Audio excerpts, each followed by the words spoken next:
Pittsburgh, le premier choix de Pittsburgh, numéro 66, Mario Lemieux. If we didn't draft Mario, hockey would not be here today. Today, hockey and Pittsburgh are synonymous. An industrial town built an igloo, adopted Penguins, and fostered champions. Without the draft, there would be no Mario Lemieux, and there would be no Pittsburgh Penguins.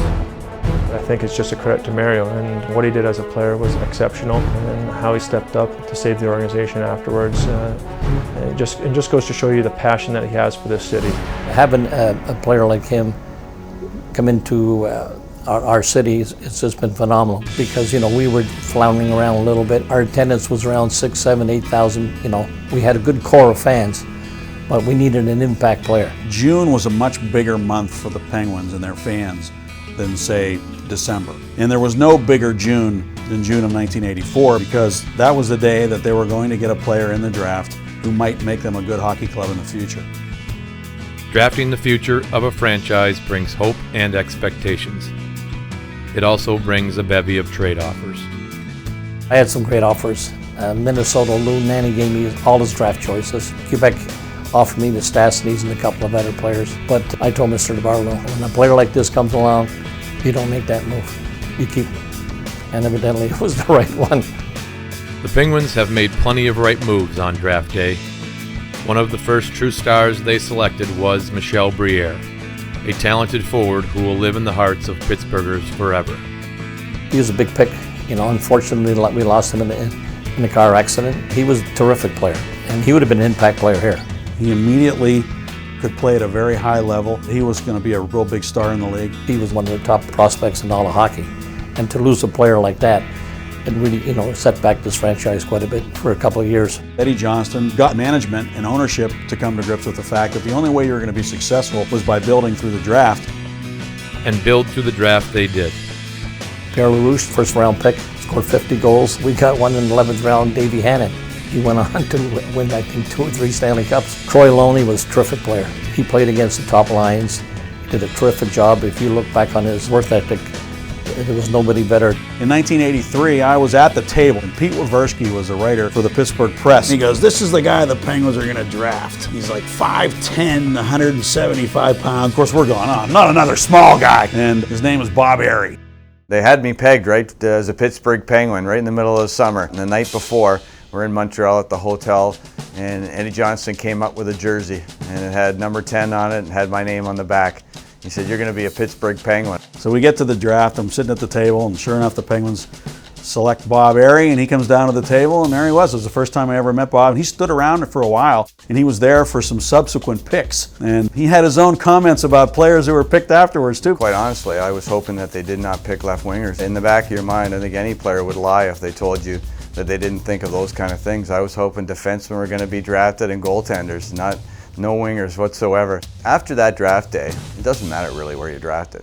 I mean, you're going to make maybe more money than the next guy for a while, for the first few years, but the opportunity is there for everybody, whether you're a first, second round pick or a 10th or 12th round pick. The draft is a lot more than that first pick, and we were fortunate enough to have some pretty good scouts over the years who got some great players lower in the draft. A guy like Robbie Brown taken in the 4th round, Mark Recchi, who was taken a year later in the exact same position, Max Talbot, an 8th round pick. You have a player like a Max Talbot that is picked late in the draft, how it can impact your organization and help you win Stanley Cup. Moving in is Talbot up the wing, a shot, he fired! Max Talbot! I think you really have to put the onus on your regional scouts. You want people at your table to be very passionate about the player. You obviously understand the probability of them having any success is a little different, but you want someone at your table to really be passionate about that player becoming a Pittsburgh Penguin. That first round pick is the biggest pick, but some of the biggest picks teams make come the second day when nobody's really caring anymore and watching, and you get a player who nobody heard of who 2 years later becomes a star. And there has been no shortage of stars in Pittsburgh. We've had the best player for the last 25 years.